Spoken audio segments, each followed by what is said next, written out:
হাত তুলে বলুন তো যে আমি জানি না সুদ খাওয়া হারাম। সবাই জানে না? জানে না? জানে। জানার পরে সুদ খাচ্ছে। আপনি তাকে কি করে মুসলমানের খাতায় রেখেছেন? যে জানে সে তো কোরআনের বিরুদ্ধে গেল। কেন? আল্লাহ কোরআনের ডাইরেক্ট বলেছেন এখানে ঢাকাঢাকি নাই, ওয়াহাল্লাল্লাহুল বাই'a ওয়া হারামার রিবা। তোমাদের জন্য সুদকে হারাম, ব্যবসাকে হালাল করেছে। আপনি সুদ খাচ্ছেন হারাম জেনে। কোরআনের বিরুদ্ধে সংগ্রাম। রাসূলের হাদিস, 1 টাকা যদি কেউ সুদ খায় নিজের মায়ের সঙ্গে 36 বার জিনা করার সমান পাপ। আপনি জেনেও এই পাপে লিপ্ত হয়েছেন, তাই আপনি আপনার মায়ের সাথে জিনা করার পাপ প্রত্যেক দিন করছেন।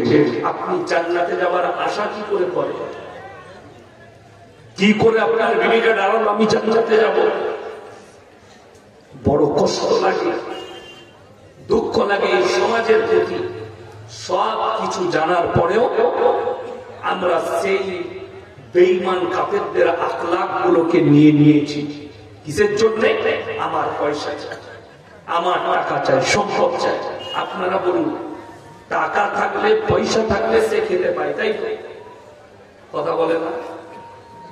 টাকা থাকলে সে খেতে পায়, যার টাকা নাই সে খেতে পায়।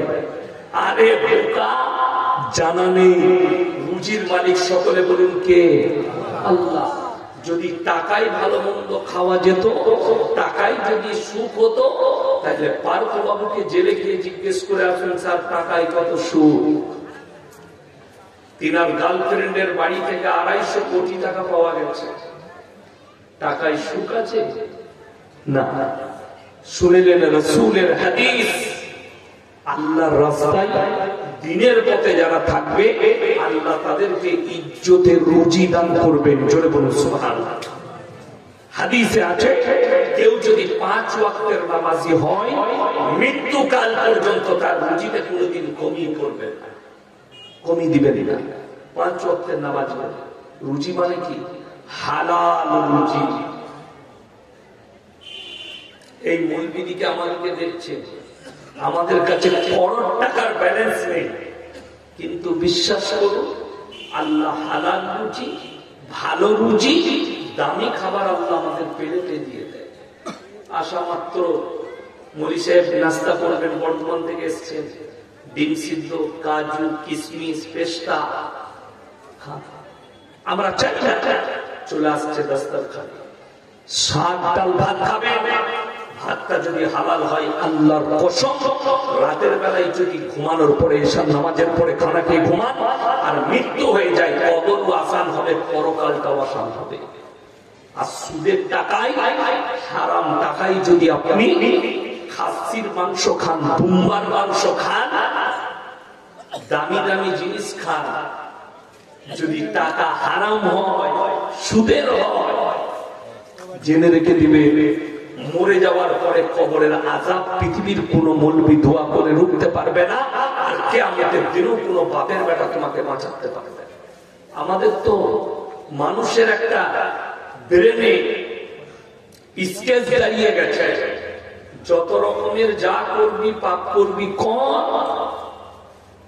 মরে যাওয়ার পরে মৌলবি সাহেবরা দোয়া করে জান্নাতে দিবে। ওই লাইনটা পেলেন কোথায়?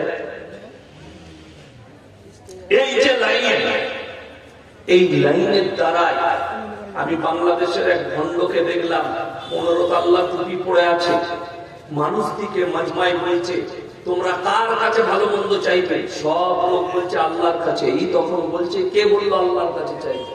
বলে তা বলে বলছে তোমরা মহেশ ভান্ডারীর কাছে চাইবে। নাউজুবিল্লাহ বলে মানুষকে এরা কি করছে? গুমরাহির পথে। আল্লাহ দিতে পারে না, মহেশ ভান্ডারী দিবে, আল্লাহ কয়েছে। এটা তার ভাষা। মোবাইলে ঘুরছে, ফেসবুক আর ইউটিউবে আপনি মাজার বানিয়ে দিয়েছেন, অথচ কোরআনে আছে সূরা আরাফ প্রথম পৃষ্ঠা, ফালানাসআলান্নাল্লাযীনা উরসিলা ইলাইহিম ওয়া লানাসআলান্নাল মুরসালিন। মানুষ তো অনেক দূরের কথা, এই মৌলবি মোল্লারা তো অনেক দূরের কথা। আমি আল্লাহ নবী পয়গম্বর রাসূলকেও ডাকলাম, তাদেরকেও জিজ্ঞাসাবাদ করা হয়, তোমরা কেমন করে দাওয়াত দিয়েছো? তার কমকে জিজ্ঞেস করবো, তোমরা কেমন করে গ্রহণ করেছো? কোরআনে একাধিক দলিল আছে। হযরত ঈসা মসীহকে আল্লাহ দাঁড় করাবেন, কোরআনে আছে। কিয়ামতের দিনে গোটা পৃথিবীর মানুষের সামনে দাঁড় করানো হবে। কেন? যারা খ্রিস্টান আছে তারা আল্লাহর উপরে একটা বড় অপবাদ দিয়েছে। অপবাদটা হচ্ছে ঈসা হচ্ছে আল্লাহর বেটা। জোরে বলুন নাউজুবিল্লাহ। এইটা হচ্ছে তহমত আল্লাহর উপরে। অথচ আল্লাহ প্রত্যেকটা জিনিস থেকে পবিত্র পাক তহমত দিয়েছে। খ্রিস্টানরা তিনজনকে আল্লাহ বলে মনে হয়। এক আল্লাহকে বিশ্বাস করে যে তিনি সৃষ্টিকর্তা, দুই ঈসা মসীহ, তিন তার মা মারিয়াম। কিন্তু তারা আহলে কিতাব থেকে বেরিয়ে গেছে খালি এতটুকু বলার কারণে ঈসা আল্লাহর বেটা। এরা আল্লাহর কাছে চাই না, গির্জায় দুজনার মূর্তি রেখেছে, ঈসা মসীহ যিশু খ্রিস্টের আর মারিয়ামের। এদের কাছে চায় 25শে ডিসেম্বর ক্রিসমাস পালন করে। এখানে অনেক মুসলিম যুবক যুবতী গিয়ে এই তো সামনে ডিসেম্বর মাস ঢুকে যাবে, ঠিক কি না? আজকে হয়তো 23 না 24, আজকে 23, 12টার পরে 24 হয়ে যাবে। সামনে 25শে ডিসেম্বর আসছে। হাজার হাজার মুসলিম যুবক যুবতী তারা গিয়ে গির্জায় লাইন দেয়। আমার বর্তমান টাউনে দেখিয়ে দেবো আমি, আপনার কলকাতায় দেখিয়ে দেবো। স্কুল পড়ুয়া, কলেজ পড়ুয়া ছেলে মেয়েরা কেন তারা বলে যে আরে এটা তো কোনো ব্যাপারই নয়, আমরা যাবো তাহলে তারা আসবে আমাদের। বড় কষ্ট লাগে। ওই মুসলিম যুবক যুবতীকে জিজ্ঞেস করো, তোমরা ঈদের নামাজ পড়ো, তারা কি আসে তোমার সাথে ঈদের নামাজ পড়তে? না তোমার মুখে পিশাব করে দেবে, তুমি দাও দিয়ে দেখো। সে আসে, তুমি যাও। দুঃখ বলে দিই 2023 সাল 30শে ডিসেম্বর আমার জলসা ছিল গয়েশ বাড়িতে, সুজাপুর মামলা গয়েশ বাড়ি। জলসা শেষ করেছি আমি 11:45। আমার ড্রাইভার গাড়ি ছেড়েছে 13 মিনিটের মধ্যে কালিয়াচক স্টেশন। গাড়ি জ্যামে দাঁড়িয়ে গেল, 4-5টা গাড়ি দাঁড়িয়ে আছে তার পেছনে। আমি ম্যানেজারকে বললাম এত রাত্রি কিসের জ্যাম, গিয়ে দেখে এসো। আমাকে এসে বললে হুজুর গোটা রোডটা বোম বিছিয়ে রেখেছে মুসলিমদের যুবকরা। 1 জানুয়ারি বোম ফাটাবে, পালন করবে। কাঁটাই যখন 12টা বাজলো, কয়েক লক্ষ টাকার বোম ফাটালো। একটাও মুসলিম নয়, সব মুসলিম। পুলিশ গার্ড দিয়ে দাঁড়িয়ে আছে। এদেরকে মুসলমান বলে, অথচ কোরআনে আছে গায়রিল মাগযুবি আলাইহিম ওয়ালাদ-দাল্লিন। মাগযুব মানে ইহুদি, দাল্লিন মানে নাসারা। এই দুটো দলই পদভ্রষ্ট। আর এদের যারা অনুসারী হবে তারাও পদভ্রষ্ট হবে। এরা কোরআন কিয়ামতের দিনে আল্লাহ তাআলা ঈসা মসীহকে জিজ্ঞেস করবে, ইস ক্বালা আল্লাহু ইয়া ঈসা ইবনে মারইয়াম আনতা কুলতা লিন-নাস ইত্তাকিদুনি ওয়া উম্মি ইলাহাইনি মিন দুনিল্লাহ। তুমি কি বলেছিলে তোমার কওমকে আল্লাহ ছাড়া আমি আর আমার মা আরো দুটো আল্লাহ? ঈসা নবী চোখের পানি ফেলিয়ে বলবেন, ক্বালা সুবহানাল্লাহ মা ইয়াকুনু লি আন আকুলা মা লাইসা লি বিহাক ইন কুনতু কুলতুহু ফাকাদ আলিমতা তা'লামু মা ফি নাফসি ওয়া লা আ'লামু মা ফি নাফসিক ইন্নাকা আনতাল্লামুল গুয়ুব। আল্লাহ, যে কথা বলার আমার হক নেই, অধিকার নেই, সে কথা আমি কেমন করে বলতে পারি? এই কথা যদি আমি বলে থাকতাম আপনার তো অজানা হতো না। আপনি হচ্ছেন ইন্নাকা আনতাল্লামুল গুয়ুব, সব জানি। আল্লাহ উত্তর দেবেন, হে আমার ঈসা আমি সব জানি। এদিকে বিশ্বাস স্থাপন করানোর জন্য দাঁড় করিয়েছে। এরপরে বলুন, একটা নবীকে যদি আল্লাহ দাঁড় করিয়ে প্রশ্ন করে তা আমার মতো মৌলবি হুজুররা কি করে ছাড়বে? কথাটা বুঝে এসছে না? আসেন, বড় কষ্ট লাগে। কোরআনে আরো দলিল দেবো আমি, আপনাদের দিমাগ আউট হয়ে যাবে। এতগুলো দলিল দেবো, আপনার চোখ দিয়ে পানি পড়বে যে আপনি কার উপরে ভরসা করছেন। ইয়াসিন সাহেবের উপরে আমাকে মোহাম্মত করতে পারেন, আমার নসিহত শুনতে পারেন, কিন্তু জান্নাতে যাবার গ্যারান্টি ইয়াসিন আপনাকে দিতে পারে না। জান্নাতে যাবার গ্যারান্টি হচ্ছে আপনার নিজের আমলের। নিজের আখলাক, চরিত্র, আমল যদি ভালো হয়, কোরআনে আছে মান আমিলা সালিহান ফালিনাফসি ওয়া মান আসাআ ফাআলাইহা, যে বা যারা ভালো কাজ করবে তাহারা পুরস্কৃত হবে, যে বা যারা খারাপ কাজ, মন্দ কাজ করবে তাদেরকে তিরস্কার করা হবে কিয়ামতের দিন। এটা কোরআন। এরপর আপনি ভেবে দেখুন, আপনি মদের ফাঁটিতে ডুবে থাকবেন আর মৌলবীর উপরে ভরসা করে রেখেছেন উনি জান্নাতে পাঠাবেন। আপনি গাঁজায় আসক্ত হয়ে আছেন মৃত্যুকাল পর্যন্ত, আপনি জান্নাতে যাবেন। আমাদের সমাজে তো তিনটে কোয়ালিটির নামাজি আছে। কটা বললাম? তিনটে। একটা হচ্ছে 5 ওয়াক্তের নামাজি, আলহামদুলিল্লাহ মাশাআল্লাহ 5 ওয়াক্তের নামাজ পড়ে। আর একটা হচ্ছে জুম্মার নামাজি, শুধু জুম্মাটা পড়ে। আর একটা নামাজি হচ্ছে ঈদ আর বকরা ঈদের নামাজ। ঠিক বললাম না? অথচ রাসূলের হাদিসটা শুনে আল্লাহ রাসূল সাল্লাল্লাহু আলাইহি ওয়াসাল্লাম বললেন, যার মধ্যে নামাজ নেই তার মধ্যে ইসলাম নেই। যার মধ্যে নামাজ নেই তার মধ্যে ইসলাম নেই। আমাদের দেশে আর একটা শ্রেণীর মুসলমান আছে যারা ঈদ বকরা ঈদও পড়ে না। ঠিক বললাম না? ভুল বললাম? কিন্তু গরুর গোশত খায়, মুসলিম ঘরে থাকে, তারা নিজেদেরকে মুসলমান বলে দাবিও করে, কিন্তু তারা ঈদ বকরা ঈদও পড়ে না। এই লোকের জানাজা কি করে পড়ে না? কথাটা বুঝতে পারলেন? এই লোকের জানাজা কি করে পড়বে? যদি জানা যায় মুসলিম বাড়িতে কেউ বসবাস করে আর সে যদি মুশরিক হয়, আল্লাহ ব্যতীত অপরকে সিজদা করে, আল্লাহ ব্যতীত অপরকে বিশ্বাস করে, আল্লাহ ব্যতীত অপরকে ভালো মন্দের মালিক মনে করে, আল্লাহর উপরে ঈমান না রাখে, জেনে রেখে দেবেন তার জানাজার নামাজ পড়া যাবে না, তার দাফন কাফন করা যাবে না। যদি বলেন কি করব, কুকুরকে খাইয়ে দেন, নদীর কিনারায় ফেলে দিয়ে আসেন, শুয়োরে খান, কুকুরে খান। দাফন কাফন আর জানাজার নামাজ মুমিনদের জন্য, ঈমানদারদের জন্য, যারা আল্লাহর উপরে বিশ্বাস এনেছে, যারা রাসূলের উপরে বিশ্বাস এনেছে, যারা নামাজি 5 ওয়াক্তের নামাজ পড়ছে। সবাই হাত তুলে বলুন, নামাজ আজ থেকে কেউ ছাড়বো না। জোরে বলুন না ইনশাআল্লাহ। যারা নামাজ পড়েন না অনুরোধ করে যাচ্ছে নামাজ পড়ুন। আমাদের সমাজের অনেক লোক আছে, আরে ভাই আমার মতো ভালো লোক পাবেন আমি নামাজ না পড়তে পারি, তাদেরকে অনুরোধ করে বলছি, কিয়ামতের দিনে 2টো দরজা হবে। এরকম তোমার মতো ভালো লোক পৃথিবীতে গাদা আছে, আছে না নাই? অমুসলিম ভাইদের মধ্যে নেই?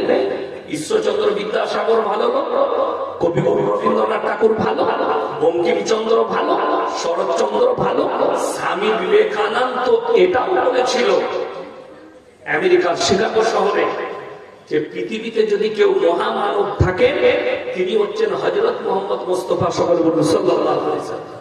তাহলে তিনি এটাও জানতেন যে তিনি বিশ্বের সেরা মানুষ হযরত মুহাম্মদ মুস্তাফা সাল্লাল্লাহু আলাইহি ওয়াসাল্লাম। তাহলে এই মানুষগুলোর কি হবে? এরা এত ভালো কাজ করেছে, মানুষের সঙ্গে খারাপ ব্যবহার করেনি। শুনে যারা নামাজ পড়বে না অথচ ভালো কাজ করবে, আল্লাহকে বিশ্বাস করবে না, তাদের বদলা আল্লাহ দুনিয়াতে দিয়ে, পরকালে আর কিচ্ছু। যেমন অনেক মানুষের আমার বক্তব্য শুনে শুনে এতেরাজ হয়, দিয়ে মনে করে এই মৌলভী সাহেবের এই বলাটা ঠিক নয়। যেমন আপনাকে বলি, আমি কিছু জলসায় বলেছি সালমান খানকে মুসলমান বলা যাবে না, মুশরিক। শাহরুখ খান মুশরিক, আমির খান মুশরিক, মনসুর আলী খানের ছেলে সৈফ আলী খান মুশরিক। যদি বলেন দলিল কি? তারা আল্লাহ ব্যতীত মাটির তৈরি মূর্তির পূজা করে। করে না? করে না? দলিল আছে, ইউটিউব খুলে দেখি, বলবো মোবাইল খুলে। সালমান খানের বাড়িতে গণেশের উপাসনা। কিসের বললাম? গণেশের পূজা হয় তার বাড়িতে। কি করে তার বাপ মুসলমান হলো, তার ভাই মুসলমান হলো? আমি একটা কথা বলার কারণে অনেক জনের জ্বলন ধরেছে, দেখলাম কমেন্টে গালি দিয়েছে। পাকিস্তানের একজন বড় স্কলার আছে, তার নাম তারিক জামিল। বক্তব্য দেয় ফেসবুকে, আমি দেখতে পাই মাঝে মাঝে। তো তিনাকে দেখলাম একটা साक्षात्कार बोलते मैंने खबर लिया ये सलमान बहुत वफादार लड़का है, अपने अब्बा को बहुत मोहब्बत करते हैं, उसका फैमिली भी बहुत अच्छा फैमिली है, अल्लाह इन सबको जन्नत नसीब फरमाए। আমি বলেছিলাম আরে মন না, दुआ करने से पहले, दुआ देने से पहले हकीकत को मालूम करो फिर दुआ करो, क्योंकि अल्लाह ने मना कर दिया मुशरिक के लिए तुम दुआ नहीं कर सकते। जब रसूल को मना किया तो तुम मौलवी कौन होते हो दुआ करने वाले? कतटा बुझते पेरेছেন না পারেন? আল্লাহ নবীকে মানা করেছেন চাচার জন্য আর দোয়া চাইতে পারে। যদি বলেন কোরআনে কোথায় আছে? মা কানা লিন নবী ওয়াল্লাযীনা আমানু আইয়াস্তাগফিরু লিল মুশরিকিন ওয়ালাউ কানু উলি কুরবা। হে আমার নবী এবং মুমিনরা শোনো, যারা মুশরিক বেঈমান কাফের হয়ে মারা গেছে তাদের লেগে দোয়া করতে পাবে না, যদিও তারা তোমাদের নিকটতম আত্মীয় হয়। নবী দোয়া বন্ধ করে দিলেন।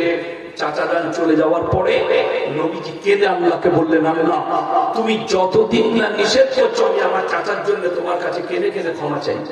আল্লাহ নিষেধ করে দিলেন, আর চাইতে হবে মুশরিকের জন্য ক্ষমা চাইতে পাবে, দোয়া চাইতে পাবে। আমার ভাই জানা আছে, আপনারা শুনে যান, তথ্য দিয়ে যায়, শুনে রেখে দেবেন। ভারতের যতগুলো ক্রিকেটার আছে, ফুটবলার আছে, ফিল্মের আর্টিস্ট আছে, সব থেকে বেশি অনুদান করে সলমান খান।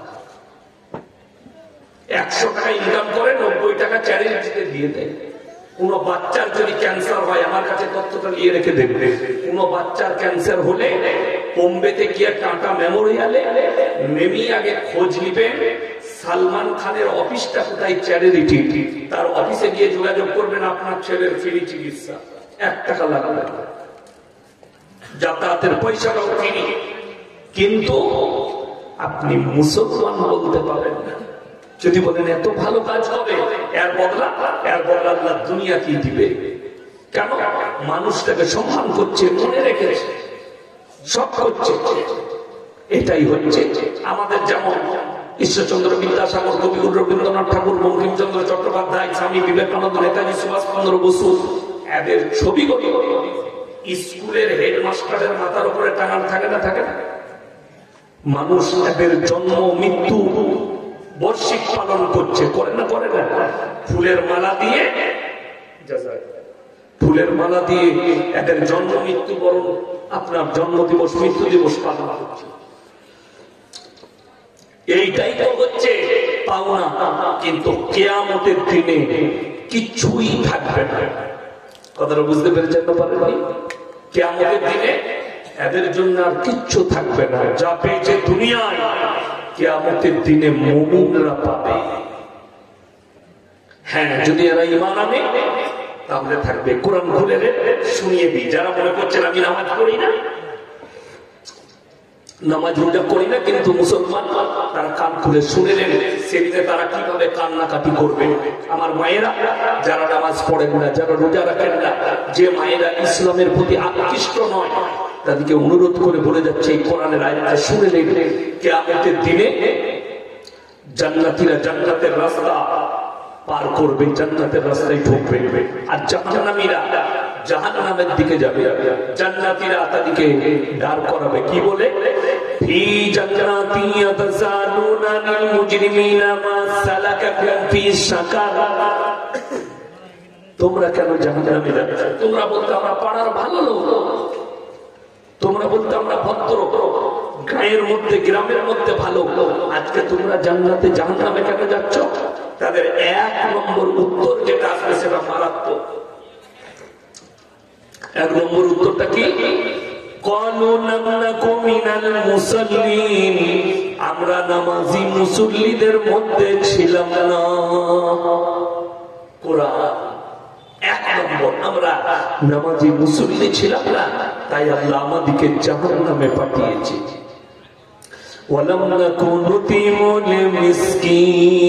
এবং আমরা মিসকিনকে খানা খাওয়াইতাম না, তাই আল্লাহ আমাদেরকে জাহান্নামে পাঠিয়েছেন। এরপর একটা বড় প্যাথেটিক আর মারাত্মক,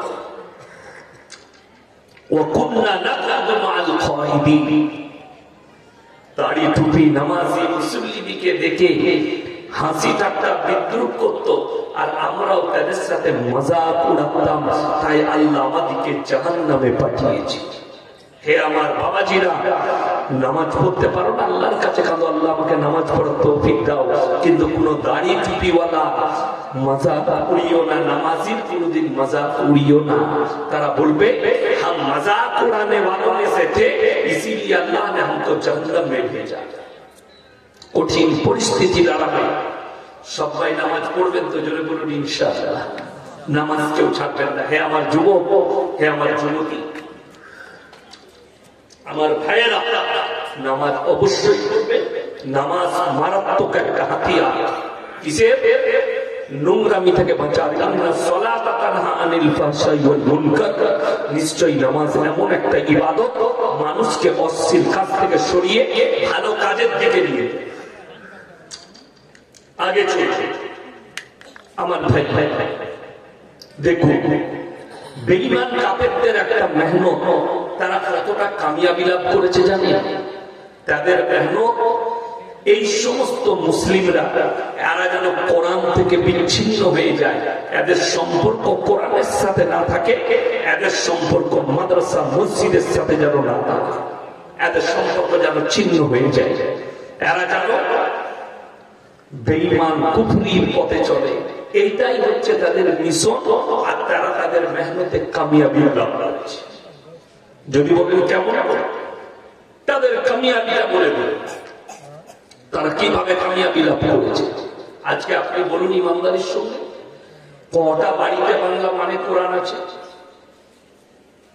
100টা ফ্যামিলির মধ্যে আমার মনে হয় 70 থেকে 80টা ফ্যামিলিতে বাংলা মানে কোরআন নেই। আপনি আপনার পরিবারকে কিনে দিতে পারেননি, আপনার ফ্যামিলিতে বাংলা হাদিসের কিতাবগুলো আনতে পারেননি। বড় বড় আলেমের লেখা দামি দামি বই, যেগুলো তারা আকীদা ঠিক হবে, যেটার দ্বারা আপনি শিরক বিদআত জানতে পারবেন, যেটার দ্বারা আপনার ঈমান মজবুত হবে, সেই কিতাব আপনার বাড়িতে নেই। যদি আছে তো কি আছে?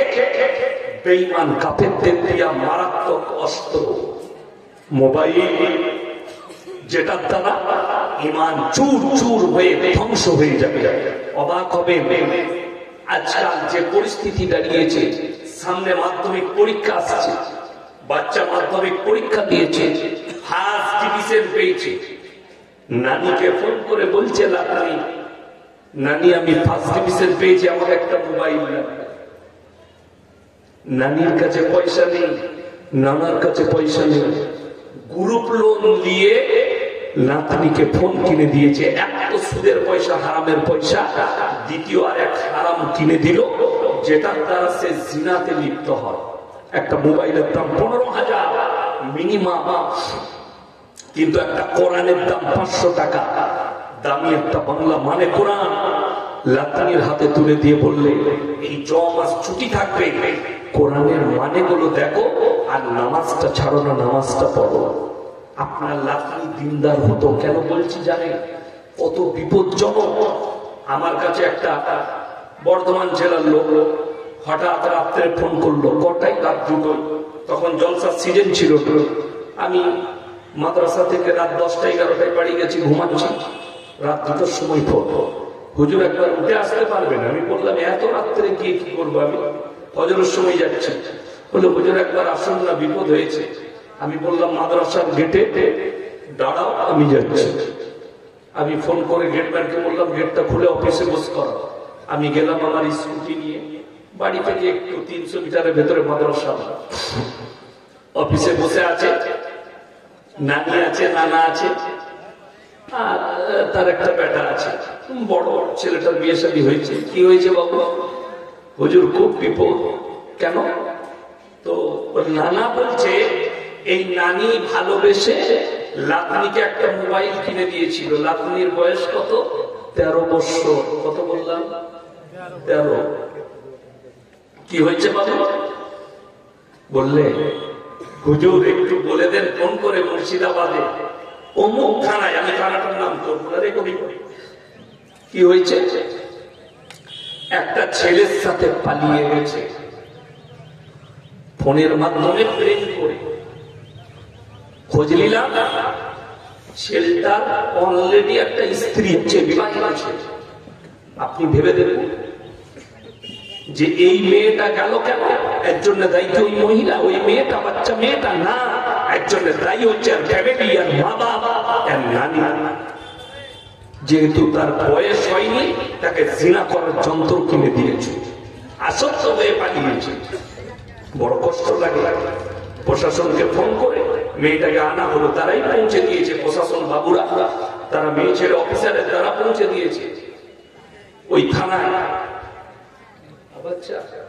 বড় কষ্ট লাগে। ওই জন্যই আপনারা আলেমদের কাছে থাকুন, ইসলামের কাছে থাকুন।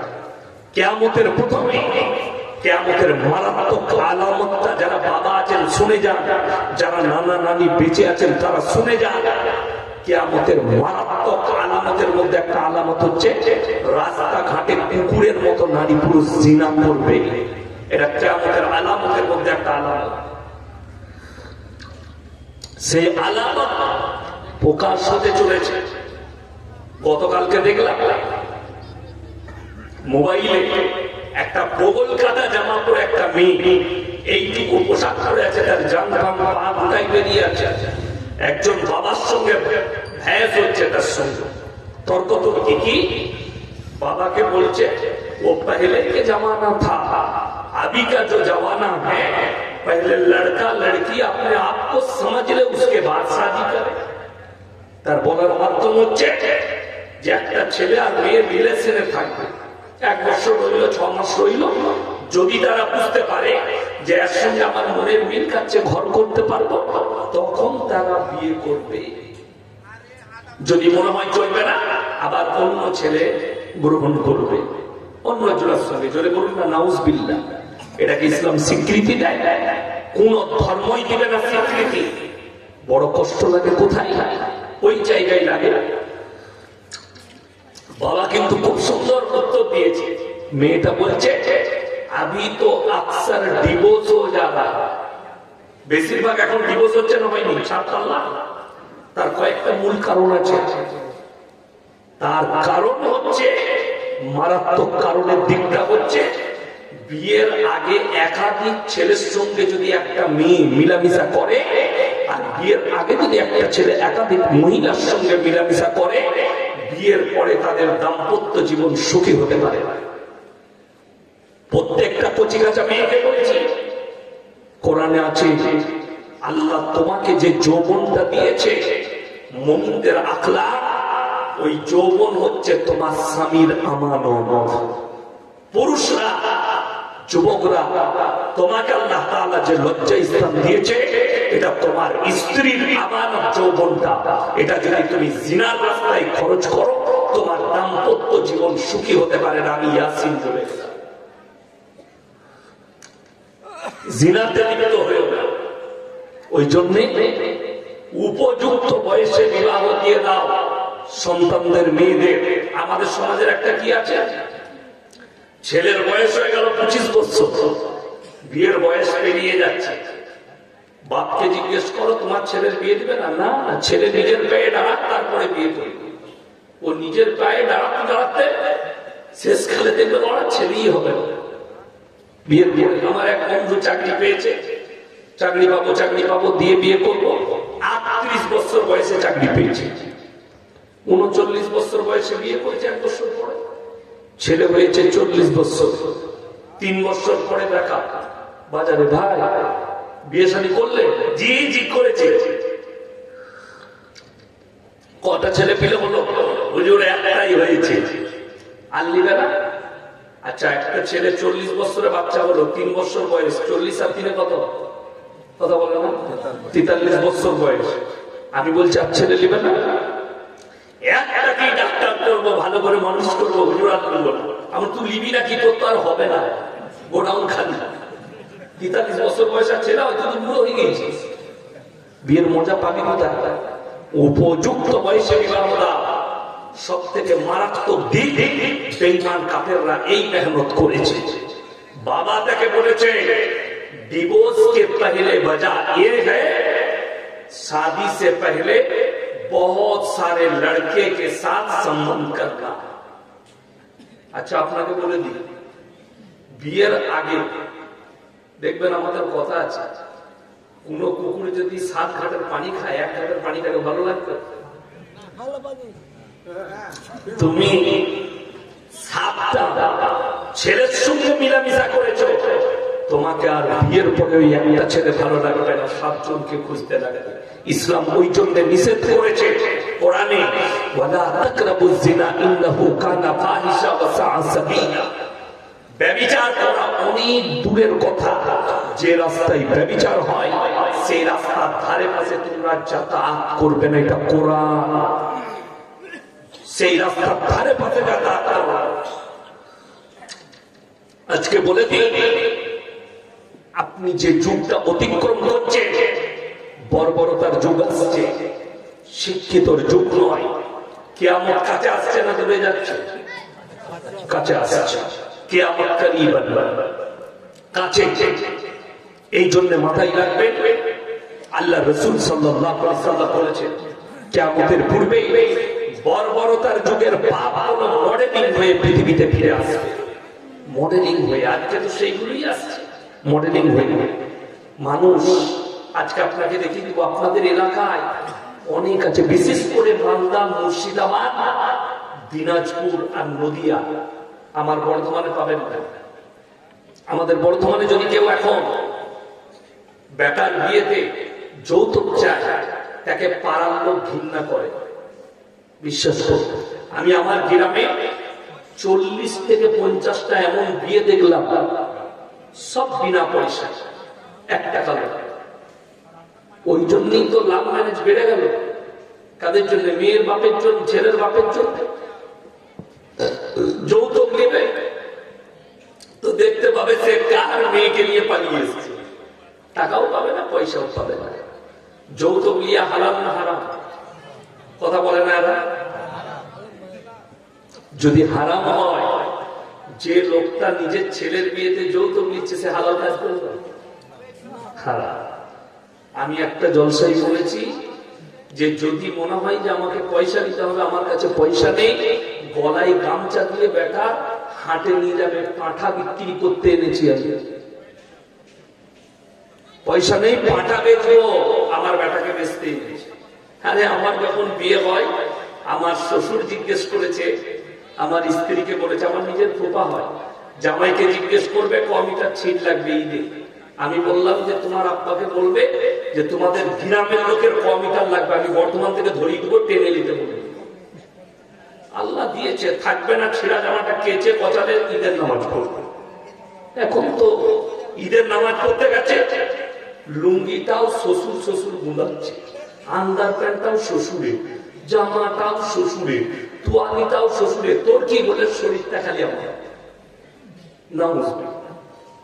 তুমি যৌতুক নিবে, হারাম জিনিস, আল্লাহর কাছে কি জবাব দিবে জানেন?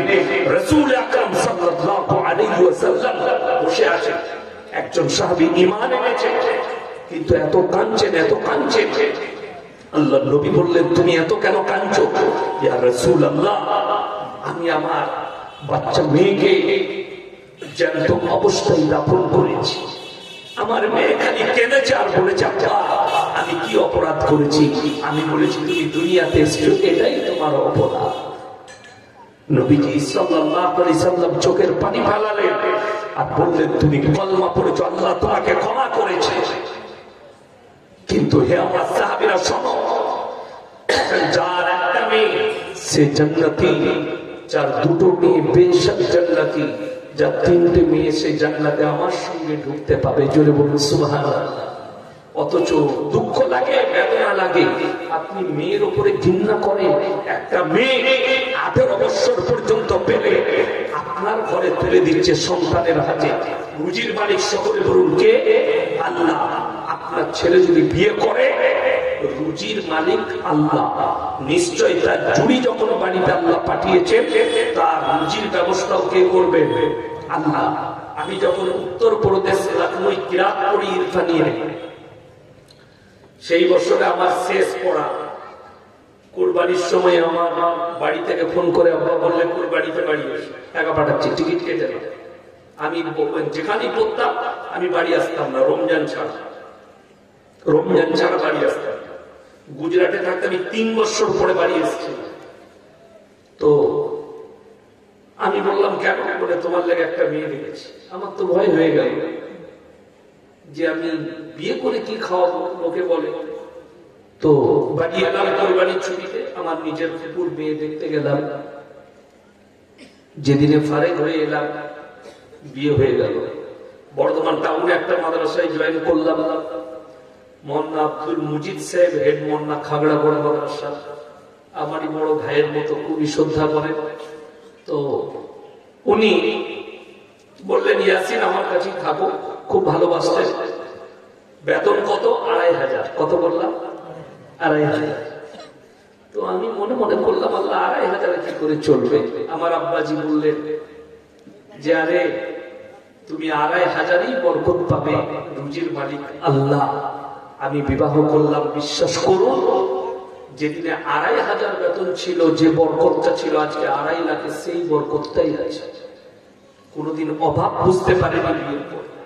ওই জন্য আর আমাদের 4 ভাইয়ের বিয়ে দিয়েছে আমার আব্বুজি। কারোর শ্বশুর যদি বলতে পারে যে 4 না পয়সা দিয়েছি, আমি সমাজের মুখে আর জীবনে বক্তব্য দেবো না, এটা পাই রেকর্ডিং করেছি। 4 ভাইয়ের বিয়ে দিয়েছে, কেউ যদি কারোর শ্বশুর বলতে পারে 4 ভাইয়ের মধ্যে যে 4 না দিয়েছি, 4 না দিয়েছে আমার মা বাপ, ইনশাআল্লাহ সমাজের মুখে আর বক্তব্য দেবো না।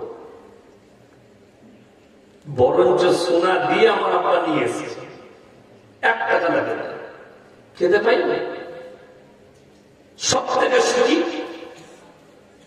বড় কষ্ট লাগে। আপনি যদি সুখী হতে চান, আমি দক্ষিণ দিনাজপুরে, আমার মনে পড়ছে না, আমি বাসে এসেছিলাম অনেকদিন আগে, ট্রেনে 5 বছর আগে।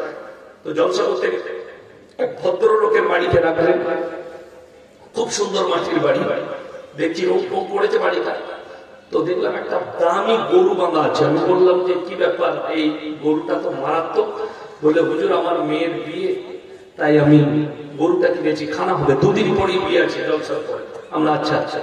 তো আমার কাছে কি প্রকাশ করলো জানেন দুঃখটা, যে মেয়ের বিয়ে তো দিচ্ছি, এই দেখুন এই যে আমার জায়গাটা, আমার বুকটা ফেটে যাচ্ছে। আমি বললাম জায়গাটা আমার বিচির নামে লিখে দিই। বললে না, জায়গা বেচে গাড়ি কিনে দিতে হবে। আমার বাপের দিয়া জায়গা আমাকে বিক্রি করেও যৌতুক দিতে হচ্ছে। লোকটার চোখের পানি এলো, ওই চোখের পানিটা পাহাড় হয়ে পড়বে, বরকত পাবে না। বেঈমান কাফেরের মতো আখলা। তার কারণ একটাই, একটা বিবাহ যখন আমাদের সমাজে বিবাহ গঠন হচ্ছে, দিন ঠিক হচ্ছে, সুন্নত তরিকায় কিভাবে হবে।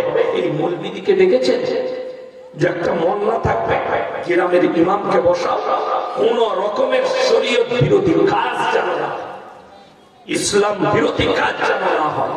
অথচ আপনাকে 1000 দেখিয়ে দেবো। আমাদের সমাজে এত বিশৃঙ্খলা কেন? তার কারণ একটাই, নামাজ নাই, রোজা নাই, দিনদারি নাই, তাকওয়া নাই, পরেজগারি নেই, ইসলামী শরীয়তের সাথে আপনার কোনো সম্পর্ক নেই। বেঈমান কাফেররা ওই জন্য সুযোগ পেয়েছে।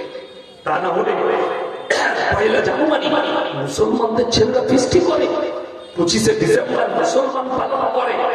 যারা ঠান্ডা মাথায় আপনাকে জিনা করা, আপনি অনুভব করতে পারবেন। ঠান্ডা মাথায় মুসলমানরা যেন জিনাই লিপ্ত হয়, আপনি বুঝতে পারবেন।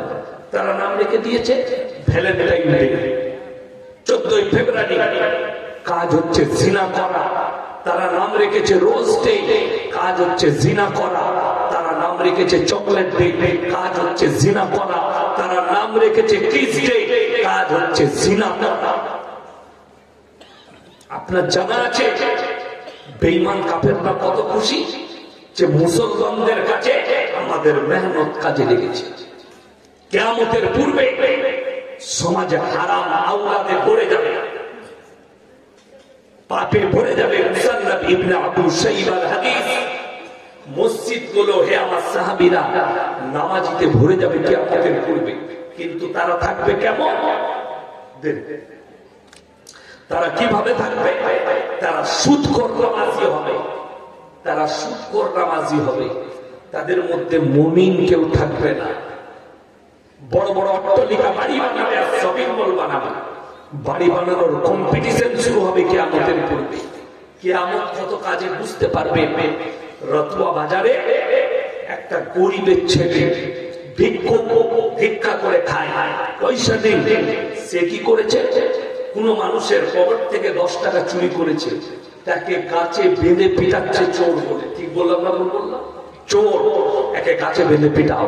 আর কোটি কোটি টাকা, হাজার কোটি টাকা মানুষের চুরি করছে, লুট করেছে, কমের টাকা মেরে নিয়েছে। তাকে আমরা স্টেজে দেখে গলায় মালা পরিয়ে বলছি সমাজ সেবক। কথাটা আমার বুঝতে পেরেছে? কিয়ামতের আলামত এটা। কিয়ামতের আলামতের মধ্যে আরেকটা আলামত, শিক্ষিতরা চুপচাপ বসে দেখবে আর অশিক্ষিতরা দেশ চালাবে। এটা কিয়ামতের আলামত। চিঙ্গারিটা ফিলিস্তিনে গাজায় লেগেছে। আমি 1 মাস আগে বলেছিলাম লেবানন জড়াবে, লেবানন জড়িয়ে গেছে। তারপরের সপ্তাহে বলেছিলাম ইরান জড়াবে, ইরান জড়িয়ে গেছে। খুব তাড়াতাড়ি তুরস্ক জড়াবে। লেগে 1 মাস যাবে না, তুরস্ক যুদ্ধে জড়াবে। তারপরের মাসে লিবিয়া জড়াবে। গোটা মিডল ইস্টে চিঙ্গারি উঠে যাবে। চারিদিকে সবাই সাজাতে শুরু করে দিয়েছে। মহা বিনাশক হবে পৃথিবীতে। বিশেষজ্ঞরা বলছে যদি পরমাণু যুদ্ধ হয়, ইরান এত তাড়াতাড়ি বলেনি, ইরান পরমাণু তৈরি করে ফেলেছে। বিশেষজ্ঞরা বলছে ভেতরে ভেতরে ইরান পরমাণু তৈরি করেছে, যার কারণে আমেরিকাকেও লাল কার্ড দিয়েছে যে যদি হিম্মত থাকে লড়ে পড়ো আমার সাথে। কেন? গোটা মিডল ইস্টে চিন্তানি, আপনি তৈরি থাকুন। 20 কোটি মুসলমানের প্রাণহানি হবে পৃথিবীতে, 20 কোটি। কিন্তু ফাতে হবে মুসলমানের। গোটা পৃথিবীতে ইসলামের ঝান্ডা লহরানো হবে। কিয়ামতের ময়দান হবে গাজার ময়দানটা, ফিলিস্তিনের ময়দানটাই হবে কিয়ামতের ময়দান। সেইখানে গোটা পৃথিবীর মানুষকে আল্লাহ জমা করবে। ইমাম মেহদী আত্মপ্রকাশ করবেন, অত্যাধুনিক অস্ত্র দিয়ে যুদ্ধ শুরু করবেন এবং ঝান্ডাটা আল্লাহ গাড়বেন। পৃথিবীর আর কোন শক্তি তাদের সামনে দাঁড়াতে পারবে। অটোমান সাম্রাজ্য, তার যে পতন ঘটেছিল লাল সাগরে, অটোমান সাম্রাজ্য পতন ঘটিয়ে গোটা পৃথিবীতে শাসন করেছে ইতালিয়ান সাম্রাজ্য। আমেরিকা ওই লাল সাগরে ইতালিয়ান সাম্রাজ্যকে শেষ করে দিলে, দাপন করে দিলে। আজকে জানেন লাল সাগর কার দখলে? বিশ্বের মিডিয়ারা বলছে ইয়ামানের হুতি বিদ্রোহীরা লাল সাগর ঘিরে ফেলেছে। আমেরিকার মতো তাকতবর দেশ লাল সাগর থেকে জাহাজ ঘুরিয়ে নিয়ে পালিয়েছে। একটা জাহাজে আগুন এখনো নিভাতে পারেনি। হুতি বিদ্রোহীরা এমন আক্রমণ করেছে। পৃথিবীতে যারই পতন ঘটেছে লাল সাগর থেকে ঘটেছে। ইনশাআল্লাহ আমেরিকার পতন ঘটবে, ইসলামের বিজয় আসবে। আপনাদেরকে বলে যাই, সবাই আজ থেকে মুমিন হব। জোরে বলুন ইনশাআল্লাহ। আজ থেকে ইমানদার হন, পরকালের চিন্তা নেই। বেঈমান কাফেররা ঠান্ডা মাথায় আপনাকে জিনা করাবে। আজকে মুসলমানদের মধ্যে পরকিয়া আম হয়ে গেছে। ভারতের সুপ্রিম কোর্ট পরকিয়াকে লিগেল করার দিয়েছে, লিগেল বলে দিয়েছে।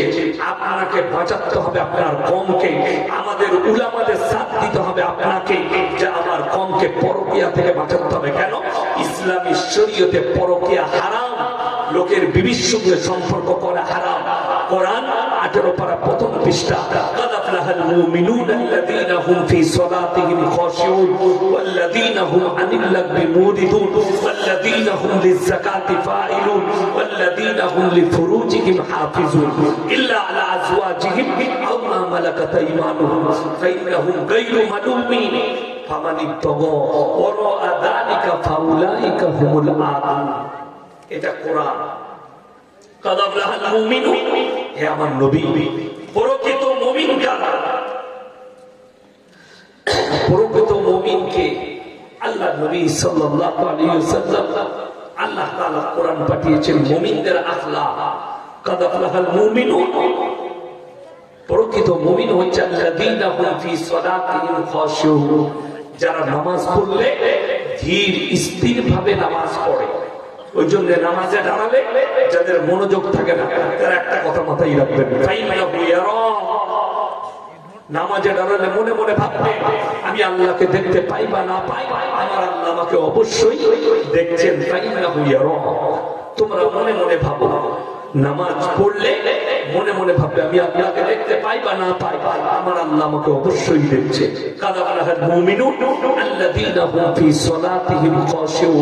তারা নম্র বিনয়ী হয়ে নামাজ আদায় করে, এবং তারা নিজেদিকে সমস্ত গুনাহ টাকা থেকে বঞ্চিত রাখে, এবং তারা যথাযথভাবে যাকাত প্রদান করে, এবং তারা নিজেদের লজ্জা স্থানের রক্ষণাবেক্ষণ করে। ইল্লা আলা আজওয়াজিহিম আও মা মালাকাত আইমানুহুম ফাইন্নাহুম গায়রু মালুমিন ফামান ইবতাগা ওয়ারা যালিকা ফাউলাইকা হুমুল আদুন।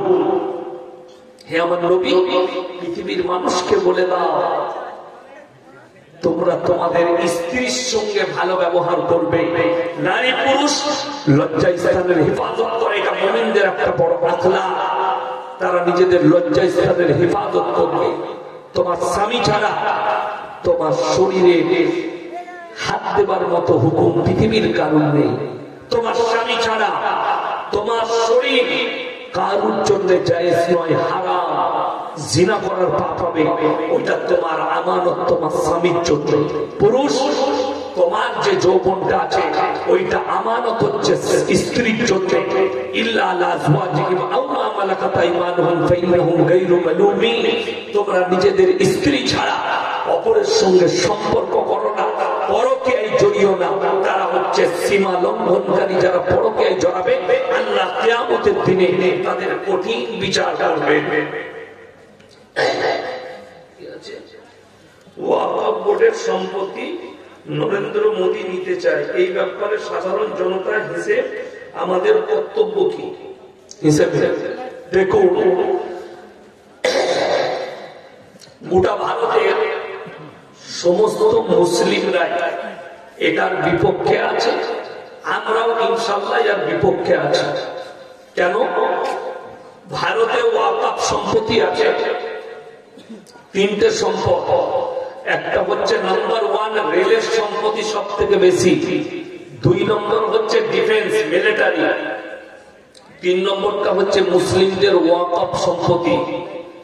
46 লক্ষ একর জমি আছে। কত বললাম? 46 লক্ষ একর জমি মুসলিমদের আছে গোটা ভারতবর্ষ জুড়ে। এতটা কার নেই। এগুলো কারা দিয়েছে?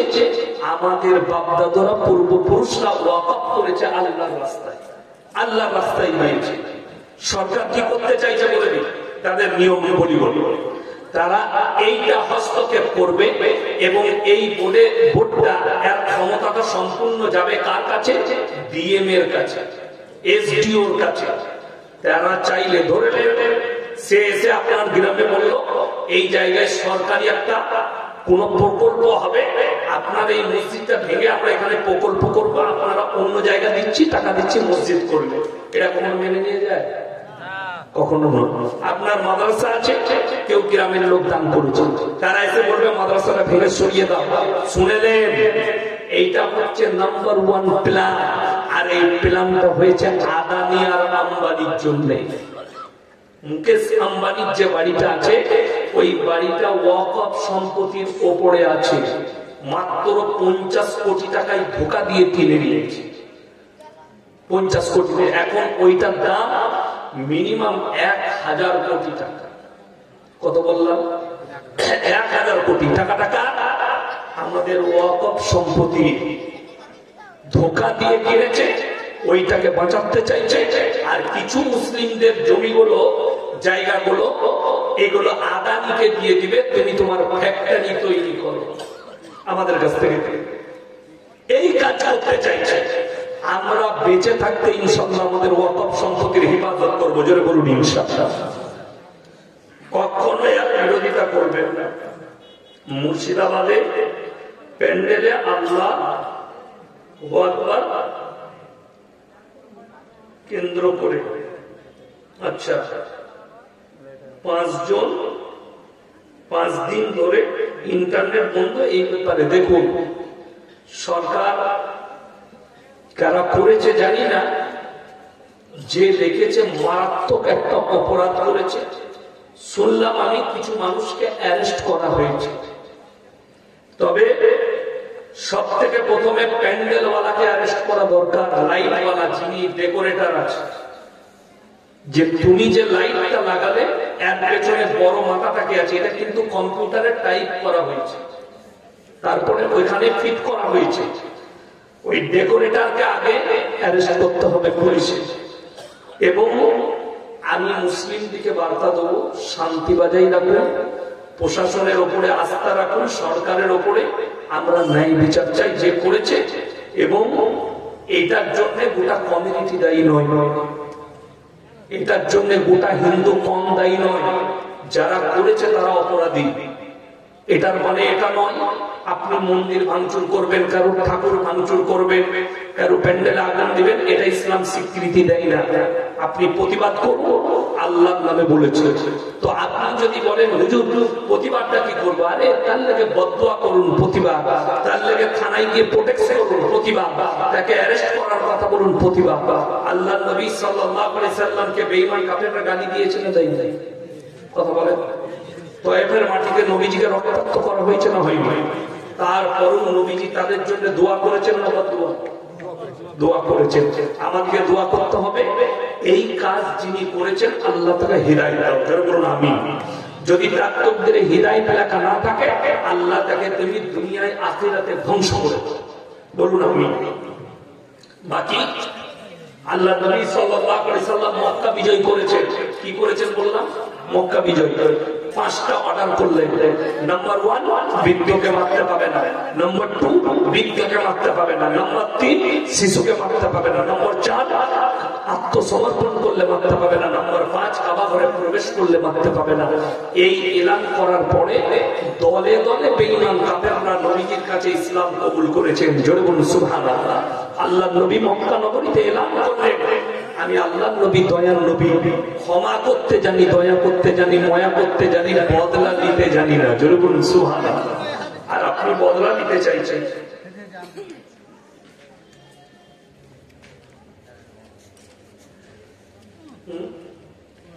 আহলে হাদিস বলে হাত তুলে কবর জিয়ারত করা যাবে না। আমি আমার বাবার কবরের কাছে গিয়ে কিভাবে দোয়া করব? দেখুন, দোয়া মুখে করা যায় না, যায় না। আল্লাহ আমার আব্বাকে ক্ষমা করে দাও, এই কথা বলবেন, করে দেবেন। দেখুন, আপনি হাত তুলে দোয়া করতে পাবেন যদি সেই পাশ দিয়ে কোনো রাস্তা না যায়। কোনো যদি রাস্তা যায় আর তার পাশে যদি কবরস্থান থাকে, দুটো কথা মানে দাঁড়াবে। কোনো অমুসলিম ভাই দেখলে সে মনে মনে ভাববে এরা কবরে চাইছে, কিন্তু আমরা কবর জিয়ারত করি, ঠিক কিনা?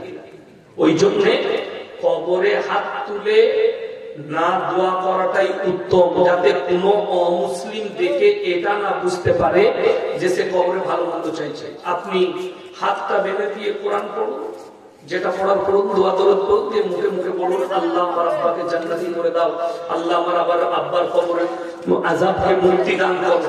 কথাটা বুঝতে পেরেছেন না? পারেন? হ্যাঁ।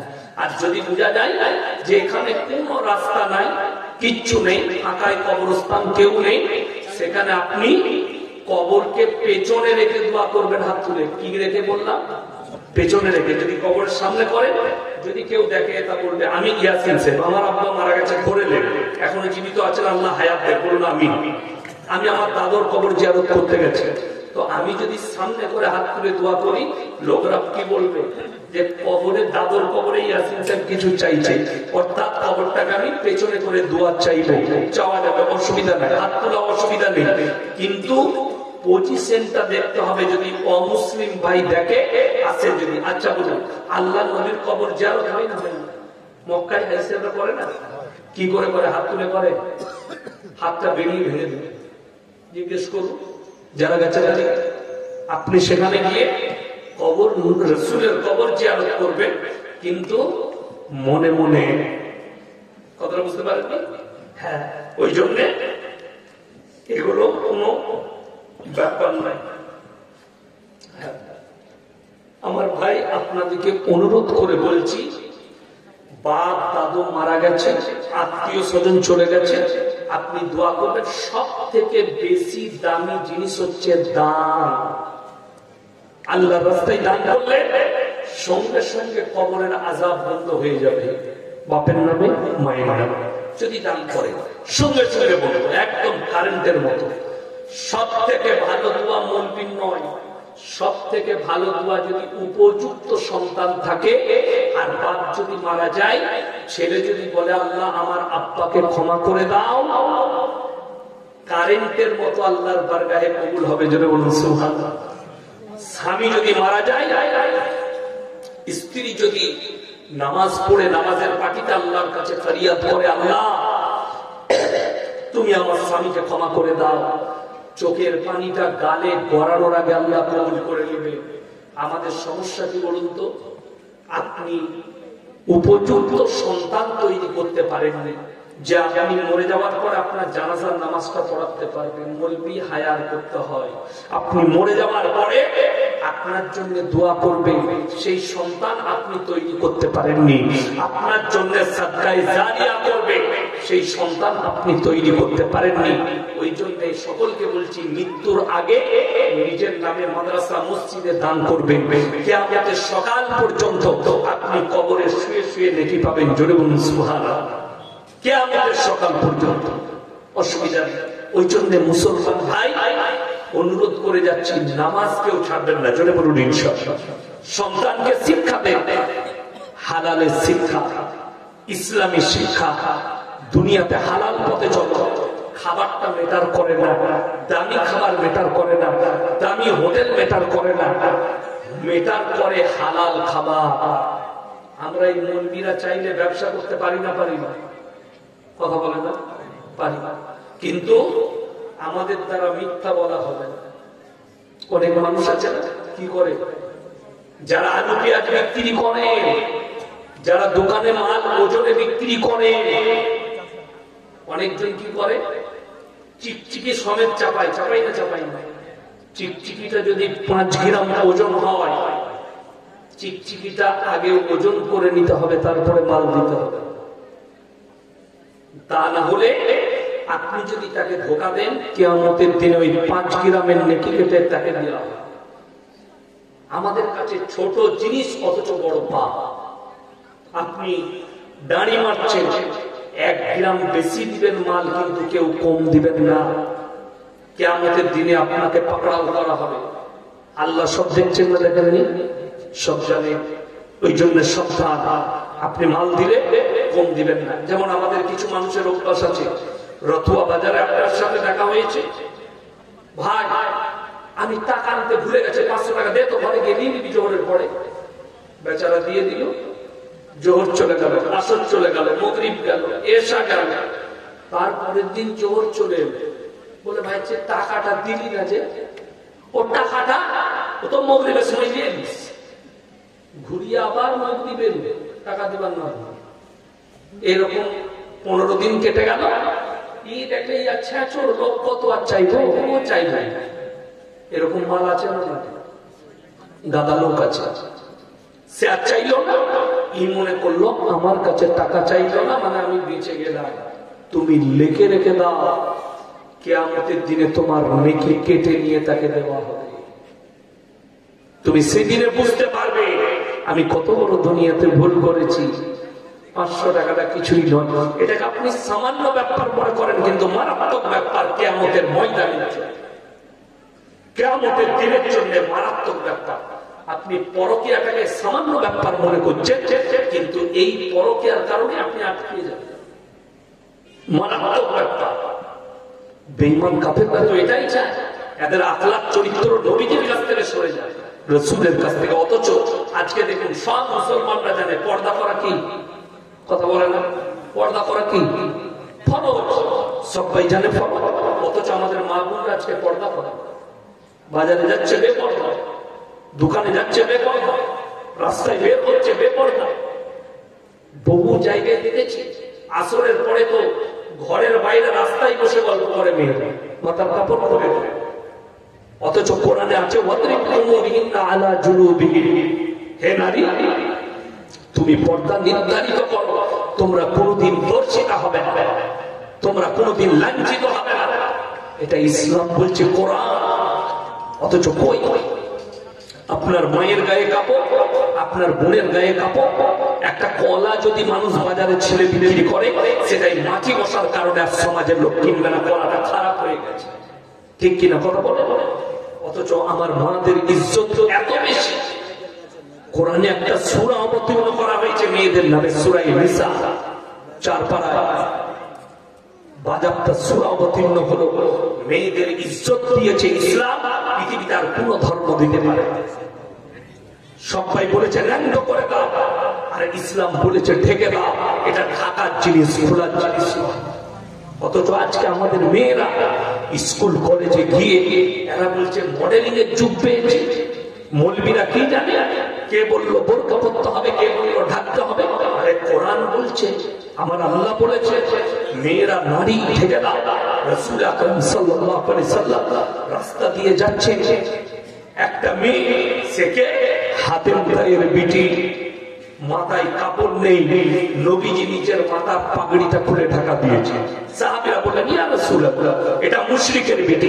নবীজি বললেন না, আমি আল্লাহর নবী, মেয়েদের মাথা ঢাকতে এসেছি, খুলতে আসেনি। জোরে বলুন সুবহানাল্লাহ। আল্লাহর নবী মুশরিকের বেটির মাথায় কাপড় চাপিয়েছে, আর অথচ আপনি নিজেকে মুমিন বলছেন, আর আমাদের বিবির মাথায় কাপড় থাকবে না। এটা কিরকম শোভনীয়? অশুভ কাজ। প্রত্যেকটা মেয়ে যারা স্কুলে যাচ্ছে তাদেরকে হিজাব পরিয়ে পাঠান। সবাই পাঠাবেন তো? জোরে বলুন ইনশাআল্লাহ। আল্লাহ আমাদের মা দিকে হেফাজত করুন, আমার বোন দিকে হেফাজত করুন, আমাদের সমাজকে আল্লাহ হেফাজত করুন। আজকে বড় কষ্ট লাগে, গোটা সমাজ তাকিয়ে দেখুন, জীবন ব্যবস্থা পাল্টিয়ে যাচ্ছে। পরকীয়া শুধু নয়, সমকামী বেড়ে যাচ্ছে। এই সমকামীটা আজকের পাপ নয়, রাসূলের যুগের পাপ নয়। হযরতে লূত নবীর কওমের পাপ আজকে আমাদের কাছে এসে দাঁড়িয়ে আছে। কেন? এটা বর্বরতার যুগ অতিক্রম করছে। নামাজ তো পড়বে, এখন বহু যুবক এই মোবাইলের উপরে আসক্ত হয়ে বহু যুবক কি করছে, নামাজ পড়ছে আর হস্তমৈথুনে যুক্ত হচ্ছে। কেন? তাদের উপযুক্ত বয়সে বিবাহ না দেওয়ার ছেলে মেয়েরা জিনায় লিপ্ত হচ্ছে উপযুক্ত বয়সে বিবাহ না দেওয়ার কারণে। অথচ আমরা এগুলোকে গুরুত্ব দিই না। আর বহু মেয়ের বিয়ে দিতে পারছে না বাবা, তার কারণ হচ্ছে তার কাছে পয়সা নেই, যৌতুক দিতে পারবে না। যৌতুক না হলে বিয়ে হবে না। হে আমার যুবক, যদি কোনো বাপ বলে যৌতুক নেব, তুমি সেই বাপের কথা না শুনে তুমি বিয়ে করে নাও, তোমার কোনো পাপ হবে না। ইয়াসিন ফতোয়া দিয়ে গেল, বিনা পয়সায় বিয়ে করো। তুমি পাপ, তুমি কেন পাপ করতে যাবে? আচ্ছা আপনি বলুন, আপনি যে 50,000 টাকা বললেন আর 3 ভরি সোনা বললেন, ওই সোনাটা আপনি নিবেন না আপনার বৌমা পড়বে? কথা বলে না, কে পড়বে? বৌমা পড়বে তো, বৌমার কাছে থাকবে তো, আপনার ছেলে উপভোগ করবে তো। তাহলে টাকা আপনি তার লেগে, সন্তানের লেগে নিজে পাপ করবেন? বৌমার সোনাটা পড়বে, বৌমার কাছে থাকবে, আর আপনি পাপ করবেন? আরে 1 পয়সা লাগবে না, তোমার মেয়েকে দিলে তোমার মেয়ে থাকবে, তুমি খুশি করে যা দিতে পারো। যদি কেউ খুশি করে মেয়েকে জামাইকে কিছু দেয়, সেটা আলাদা ব্যাপার, ব্যতিক্রমী, কোনো অসুবিধা নেই। আপনি কেন সন্তানের লেগে পাপ করবেন? বহু গরিব মানুষ এই মালদা, মুর্শিদাবাদ, নদিয়ায়, দিনাজপুরে তার মেয়ের বিয়ে দিতে পারছে না, খালি পয়সা যৌতুক দিতে পারবে না। আরে আপনি যান মৌলভী সাহেবকে ডাকুন মসজিদে গিয়ে। রাসূলের যুগে মসজিদের ভেতরে নিকাহ হতো। মসজিদে গেলে 6টা-7টা লোক নিয়ে যান, ছেলের বিয়ে দিয়ে নিয়ে চলে আসুন। 3টে কাপড় নিয়ে যান, একটা কাপড় পরিয়ে নিয়ে আসুন, 2টো কাপড় থাকবে। যদি তার বাপের ইচ্ছা যায় তাকে দিবে 2টো কাপড়, বাপ যদি মনে করে কিছু দিব মেয়েকে দিবে। আপনি কেন চাইবেন? খাট চাই, পালং চাই। আরে তোমার ঘরে একটা ভাঙা তক্ত বসাচ্ছে, পালং আছে, সেইখানে শুবে এসে, সেইখানে শুবে। যদি ছেলের যোগ্যতা হলো, আল্লাহ টাকা দেয়, ছেলে একটা বক্স সিস্টেম পালং কিনবে, 50,000 1 লাখ কিনবে, যখন আল্লাহ কামাই দিবে, অসুবিধা নেই, নিচেই শুবে বিচন করে। কিন্তু মরে যাওয়ার পরে আপনি আল্লাহকে কি জবাব দেবেন যে আমার ছেলের জন্য? আপনি ইমানদারির সঙ্গে বলুন তো, আপনি কবরে শুয়ে গেলে আপনার ছেলে পাশে দাঁড়িয়ে থাকবে, আমার আব্বার কি হচ্ছে দেখবো, কথা বলে? আরে আপনার জানা নেই। সবাই তাড়াতাড়ি করবে, মাটিটা আগে দিয়ে ঘর যাবো, বাড়িতে কাজ করে আছে। ঠিক বললাম না ভুল বললাম? আপনি কবরে থাকবেন। আমি কসম খাচ্ছি, ওই ফেরেশতা তোমাকে কবরে শোয়ানোর পরে দ্রুত গতিতে আমার ফেরেশতারা পৌঁছায় আর তোমার বাঁধনগুলো খুলে দিয়ে তোমাদের কাছে প্রশ্ন উত্তর করে। কোরআন এটা। তোমার পরিবার পাশে দাঁড়িয়ে থাকবে না, তোমার বেটা বসে থাকবে না, আমার আব্বার সওয়াল জবাব হবে। আমার আব্বা যৌতুক নিয়েছে, আমার আব্বাকে প্রশ্ন করবে, আমি উত্তর দেবো যে না আমি নিয়েছিলাম। ওই সুযোগটা নাই কবরে। ওই জন্য ভেবে চিন্তে কাজ করবে।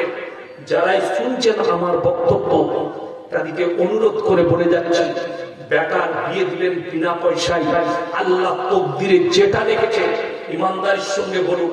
কেউ যদি 1000 কোটি টাকা নিজের সন্তানকে দিয়ে যায় আর তার তকদিরে যদি ভিক্ষা করা লেখা থাকে, আপনি এই তকদিরটা মেটাতে পারবেন যে ভিক্ষা করবেন? কথা বলে? আচ্ছা, মুকেশ আম্বানিরা ক ভাই জানা আছে কারো? 2 ভাই। ক ভাই বললাম? 2 ভাই। বীর ভাই আম্বানি 2টো ছেলে, মুকেশ আম্বানি আর অনিল আম্বানি। অনিল আম্বানির নাম শুনেছেন? খুব কম, তার পয়সা খুবই কম, কিন্তু মুকেশ আম্বানি বড় লোক, তার ভাই তার 1 কোন লয় পয়সা। তাইলে 2 ভাই সমান হলো না কেন? বাপ তো সমান সম্পত্তি দিয়েছিল। এইটার নাম তকদির। এইটাকে বিশ্বাস করতে হবে।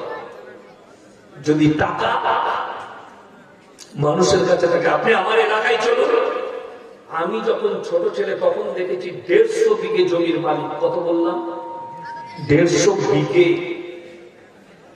আজকে তাদের ছেলেদিকে দেখি দুবাই দেখো বাজারে চায়ের কাপ ধুচ্ছে, চায়ের কাপ। এইখানে আল্লাহকে চিনতে পারবে। তাদেরকে দেখি আর দুঃখ প্রকাশ করে, আল্লাহ তুমি কত মেহেরবান, কত ভালো রেখেছো। 150 বিঘে জমি, চায়ের কাপ ধুচ্ছে। আপনি আমার সাথে চলুন, রাইস মিলের মালিক, 250 বিঘে সম্পত্তির মালিক, 2.5 কাঠা জায়গা। আমার এলাকায় বর্তমানে দেখিয়ে দেবো আপনাকে, 2.5 কাঠা দেখিয়ে দেবো। ভাঙা ঘরে বাস করছে। বাপ এত দিয়ে গেল, রইল না। আল্লাহ যদি সম্পদ দেয়, আপনার ছেলের তকদিরে লেখা থাকে, পৃথিবীর কেউ মিটাতে পারবে? কথা বলে মিটাতে পারবে না। ওই জন্য সবাই নিয়ত করুন, আমরা যৌতুক কেউ দেব না। জোরে বলুন ইনশাআল্লাহ। এই হারাম কাজ করবেন না, ওই জায়গায় যাবেন না। সন্তান মানুষ করেছে, বিনা পয়সায় এরাম করুন, বিয়ে দেবো। যারা যৌতুক নিচ্ছেন, কবরের আযাব থেকে মুক্তি পাবেন না। বিনা পয়সায় বিয়ে দেন। আমি আমার গ্রামের কথা বললাম, চলুন। রেকর্ড পশ্চিম বাংলায় আমার গ্রাম 4,500 বাড়ি আছে মুসলিম। কত বললাম? 4,500। মসজিদ কটা হতে পারে? একটাই মসজিদ। কোন ওয়াক্তিয়া মসজিদ কোন পাড়ায় নাই। একটাই মসজিদ, একটাই সমাজ। আমার আব্বাজি মসজিদের সেক্রেটারি, আমার মাদ্রাসার যিনি সেক্রেটারি তিনি মসজিদের মোতওয়াল্লি সাহেব, আমার মাদ্রাসার মেম্বার যতগুলো আছে সব রাইস মিলের মালিক। বেটার বিয়ে দিচ্ছে 1 টাকা লাগবে। আপনি চলুন আমার গ্রামে 4খানা রাইস মিল আছে, তারা এত বড় লোক। আপনি যদি কেউ বলে দেয় যে তাদের বাড়ির মেয়েরা বাজারে ঘুরে বেড়ায়, আমি ইয়াসিনের বক্তব্য দেব। অত বড় লোক, ধনী, রাঞ্চ রিভারের গাড়ি আছে, ওডির গাড়ি আছে তাদের বাড়ি, এত বড় লোক, 4খানা রাইস মিল। কিন্তু এত ভদ্র ফ্যামিলি, তাদের মেয়েরা বাজারে পর্যন্ত যায়, গ্রামের লোক তাদের মুখ দেখতে পায়, বড় কষ্ট লাগে। বিনা পয়সায় ছেলের বিয়ে, এরকম আমার গ্রামে হাজারো আছে, 1 পয়সা লাগে। ডাক্তার আছে, মাস্টার আছে, বিয়ে করেছে 1 পয়সা লাগে। পয়সা কেন নেই? পরিবেশ তৈরি করুন। পরিবেশ, এটার নাম পরিবেশ। যদি এই পরিবেশ তৈরি করেন, আপনার গ্রামের শুধু নয়, এলাকায় একটা নাম হবে। এই গ্রামে বিনা পয়সায় মেয়ের ছেলের বিয়ে দেয়, আপনি নেকি পাবেন আল্লাহর কাছে। সেই বোম আপনার খিদমত করবে। আর যে বাপের ঘর থেকে 5 লাখ নিয়ে আসবে, 10 লাখ নিয়ে আসবে, সে আপনাকে রেঁধে ভাত দিবে, এই আমি বাপের ঘর থেকে এনেছি, তোর খিদমত করতে আসে না, সে তো তোমার বেটাকে কিনে নিয়েছে। ওই জন্য আমার ভাই, আপনাদেরকে অনুরোধ করছি, সবাই নামাজি হন, দিনদার হন, পরেজগার হন, আল্লাহওয়ালা হন, দিনের উপরে প্রতিষ্ঠিত হন, শিরক বিদআত থেকে নিজেকে হেফাজত করুন। আল্লাহ তাআলা আজকের এই সভাকে কবুল করুন, এই মজমাকে কবুল করুন। আল্লাহ তাআলা আপনাদের সকলের হায়াতে বরকত দেখ, রুজি রোজগারে আল্লাহ বরকত দেখ। আল্লাহ তাআলা আমাদের সকলকে পরেজগার, মুত্তাকি, দিনদার বানান। হায়াত বাকি তো মুলাকাত বাকি। আমি লাস্টে বলবো, আপনারা যারা আছেন দোয়া পড়ার আগে অনেক টাকা দিয়েছেন, যদি আরো কেউ 10, 20, 150 দেন, তাহলে উঠে এসে একটু আমার হাতে দিয়ে যান। এই মজমার জন্য একটা দিনই মজমা ভালো, যেটার দ্বারা নেকি পাওয়া যাবে। আপনারা এতক্ষণ হাদিস কোরআনের কথা শুনলেন, আলোচনা শুনলেন। তো আমি শেষ দোয়া পড়ার জন্য আমার বড় ভাইজান শেখ সভাপতি সাহেবকে অনুমতি দিচ্ছি। আজকের এই সভার দোয়া পড়িয়ে উনি শেষ ঘোষণা করবেন। আপনারা আমার জন্য দোয়া রাখুন, আমি আপনাদের জন্য দোয়া রাখি। হায়াত বাকি তো মুলাকাত বাকি। আসসালামু আলাইকুম ওয়া রাহমাতুল্লাহি ওয়া বারাকাতুহু।